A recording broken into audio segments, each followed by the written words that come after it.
इस बैंगनी ग्रह पर एक ऐसी जाति रहती है जो ऑब्सेसिव कंपल्सिव डिसऑर्डर से परेशान है। हर दिन वे सख्त नियमों का पालन करते हैं, हर काम सैनिकों की तरह ध्यान से और सही तरीके से करते हैं।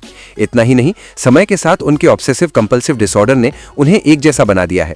इस तरह की पढ़ाई में यहाँ के बच्चे हर दिन वही चीजें दोहराते हैं, वही होमवर्क करते हैं। ये हजारों सालों से चलता आ रहा है और उनके दिमाग को लंबे समय से आत्मसात किया गया है।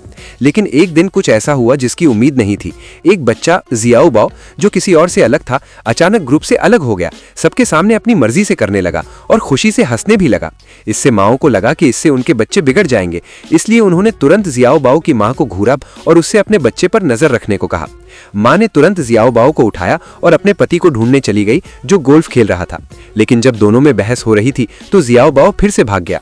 इस बार उसने बस बच्चों के एक ग्रुप को झूले पर बिठा दिया, सभी ने धनुष पहना दिए। माता पिता की समझ में नहीं आ रहा था और उन्हें जियाओ बाओ को चाइल्ड साइकोलॉजी रिसर्च सेंटर ले जाना पड़ा। तीनों सीनियर एक्सपर्ट्स ने पहले कभी ऐसी सिचुएशन का सामना नहीं किया था। वे एक दूसरे को हैरानी से देख रहे थे। उन्होंने एक रूबिक्स क्यूब निकाला जिसे टुकड़ों में जोड़ा गया था, लेकिन अगले ही पल जियाओ बाओ ने एक्सपर्ट्स गुस्से में अपना सिर खुजला रहे थे।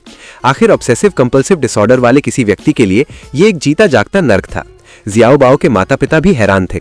ऐसा लग रहा था कि जियाओ बाओ की सिचुएशन एक्सपर्ट्स की सोच से भी बदतर थी। जल्द ही उन्होंने एक ड्राइंग बोर्ड निकाला। इस बार जियाओ बाओ ने उन्हें निराश नहीं किया, उसने उसे बड़े करीने से भर दिया। गेजी और बाकी लोग बहुत ज्यादा उम्मीद लगाए हुए थे। जियाओ बाओ ने पेंट बॉक्स बंद कर दिया और एक्सपर्ट्स उसके बर्ताव पर बहुत गुस्सा हुए। उन्होंने अपना तुरुप का पत्ता इस्तेमाल किया, उसे हिप्नोटाइज करने के लिए एक हिलता हुआ प्रॉप। फिर उन्होंने एक चमकता हुआ क्यूब निकाला और उसे एक कैंडी कप में रख दिया। बिना सोचे समझे जियाओ बाओ ने कप उठाया, कैंडी खाई और अगले ही पल उसकी आंखें खाली हो गईं। वह उनकी नजर में एक बिल्कुल नॉर्मल बच्चा बन गया था। तब से जियाओ बाओ अपने शरारती स्वभाव से बदलकर दूसरे बच्चों की तरह एक दोहराव वाली मशीन बन गया।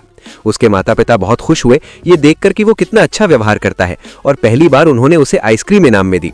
लेकिन इसी आइसक्रीम ने जियाओ बाओ को उसने जो खाया था वो उल्टी कर दिया और दवा के बिना जियाओ बाओ की आंखों की रोशनी वापस आ गई। वह फिर से वही शरारती लड़का बन गया जो पूरे ग्रह पर दौड़ रहा था। अचानक सबने जियाओ बाओ के माता पिता को दोष देना शुरू कर दिया। हताशा में वे केवल एक अग्रीमेंट पर साइन कर सकते थे। पता चला कि जियाओ बाओ पहला नहीं था, ऐसे बच्चे समय समय पर आते रहते हैं। जब रिसर्च एसोसिएशन लाचार हो जाती तो वे बच्चों को स्पेसशिप में रखकर उन्हें खुद की देखभाल करने के लिए भेज देते। अपने बेरहम माता पिता को उसे छोड़कर जाते देखकर जियाओ बाओ दुख के आंसू बहाता है। लेकिन तभी स्पेसशिप एक वर्म होल से गुजरा, जिससे जियाओ बाओ एक बच्चे में बदल गया। सीन बदला और स्पेसशिप धरती पर आ गया। यहाँ जियाओ बाओ को खुशी से रहना चाहिए।